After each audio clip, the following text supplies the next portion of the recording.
Nah begitu juga dengan kita apabila kita mengalami perjumpaan dengan Tuhan. Lalu dia katakan, saya sangat rindu datang ke gereja. Saya punya Alkitab yang lama, saya baca. Dan begitu dia membaca Alkitab itu pada setiap hari, berulang kali. Lalu kelinda India ini dia beritahu bahwa cucu dia masuk di ward karena ada masalah dalaman, dan dikatakan yang ususnya juga sudah rusak begitu, organ dalaman sudah rusak. Jadi satu kali kelinda ini datang dan dia katakan dari jauh 50. Lalu kawan pastor ini beritahu dengan dia, iya boleh, ada lagi duit saya 50 ringgit ini, boleh sana sekinjal. Tidak, bukan duit 50. Rupanya baru dia ingat bahwa cucu dia sudah hampir meninggal dunia. Ada di dalam kecemasan di zona merah ketika itu. Lalu dia perhatikan, karena dia walaupun dia baru percaya kepada Tuhan, tetapi iman dia, kesungguhan dia sudah mengalami perjumpaan dengan Tuhan. Mari saya mau berdoa.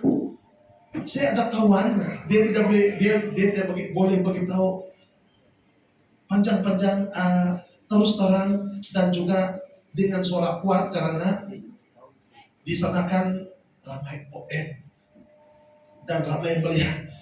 Dia juga kalau boleh dia katakan dia mau genggam tangan ibu itu, makcik kelinda itu, untuk dia doakan. Tetapi dia tidak dapat pegang ataupun genggam, sebab ramai orang. Mari kita berdoa. Kamu di sana dan saya di sini. Saya ada seorang kawan. Dia sangat mengasihi kita. Dia lebih daripada dokter yang ada di dunia. Siapa dia? Dia cakap, siapa dia? Lalu dia katakan, pribadi itu adalah Yesus Kristus. Asal kamu percaya dan dia akan sembuh. Oke, saya mau percaya. Kan sudah tidak ada jalan. Ketika itu, sebelum itu, dalam 1-2 hari itu, Makcik Kelinda berikan bunga, beberapa jambangan bunga. Dia letak dahulu di sana. Tujuan apa bunga ini? Diletakkan di pos pengawal, dan dikatakan tujuannya untuk mau dibuat di kuil sebelumnya. Lalu kawan ini beritahu setelah beberapa hari lagi, bagaimana sudah buat di kuil, sudah doa, ayo sudah doa, tapi masih belum sembuh. 50 itu juga yang dia mau katakan, saudara. Akhirnya disingkatkan cerita, dia bawa dalam doa, in the name of Jesus, di dalam nama Tuhan Yesus Kristus, segala akar sakit penyakit yang ada di dalam tubuh anak ini sembuh total. Tuhan Yesus Kristus yang merupakan tabib yang ajaib, dokter lebih daripada dokter yang ada di dunia. Dia adalah penyembuh.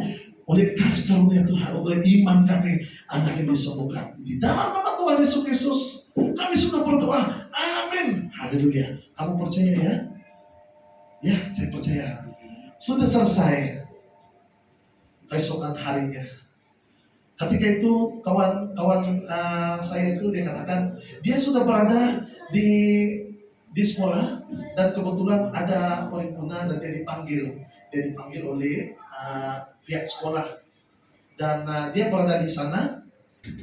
Tapi daripada jauh itu dia melihat anti itu Kelinda itu datang. Dia lembai-lembai tangan. Dia katakan, tunggu dulu. Sebab apa? Sebab dia masih bersama-sama dengan pihak sekolah itu, ya. Nah, dan guru besar itu melihat dia anti itu melambai-lambai tangan. Dan siapa? Lalu dia cerita bahwa anaknya itu, cucunya itu semalam 50. Oke, dia panggil dan baru diceritakan, anak saya sudah sembuh, sudah balik daripada hospital. Wow, puji Tuhan, berikan itu Tuhan kita Yesus Kristus. Lalu dia katakan, kasih tahu sama dia orang, bahwa anak kamu ini sudah disembuhkan oleh Tuhan Yesus Kristus. Ya, saya mau kasih tahu, itu ada orang Sabah kasih Sabah. Tidak, bukan orang Sabah, tetapi disembuhkan oleh tabib yang ajaib, yaitu Tuhan Yesus Kristus. Haleluya, puji Tuhan. Dan kita berdoa dan percaya bahwa Lina ini yang tadinya melalui dia yang percaya pada Tuhan Yesus Kristus, setelah beberapa waktu dia berdoa melalui cara mereka dan masih belum disembuhkan, tetapi apabila dia sudah berdoa percaya Tuhan Yesus Kristus dan cucunya itu sudah disembuhkan. Haleluya. Berikan kemuliaan Tuhan kita Yesus Kristus. Inti daripada firman Tuhan yang disampaikan pada hari ini adalah kalau kita sudah mengalami perjumpaan dengan Tuhan secara pribadi, Tuhan akan bekerja lewat kita, dan orang yang ada di luar sana apapun juga sakit penyakit disembuhkan di dalam nama Tuhan Yesus Kristus. Walaupun kesaksiannya daripada kawan pastor, tapi pastor juga sangat diberkati, sangat antusias mendengar dan memusikkan kepada Anda semua. Dan sumber hidup ini masih ada lagi, kalau ada kesempatan pastor akan bawa dia kemari, ya, dia boleh bercerita sendiri. Nah, itu saja pastor percaya dan berharap supaya kita juga dapat menguatkan hati, mengalami perjumpaan dengan Tuhan, kasih yang mula-mula, dan ingat tadi firman Tuhan, siapakah yang mau diutus, kita katakan inilah Tuhan, utuslah aku. Ya, haleluya, puji Tuhan, terima kasih. Baik.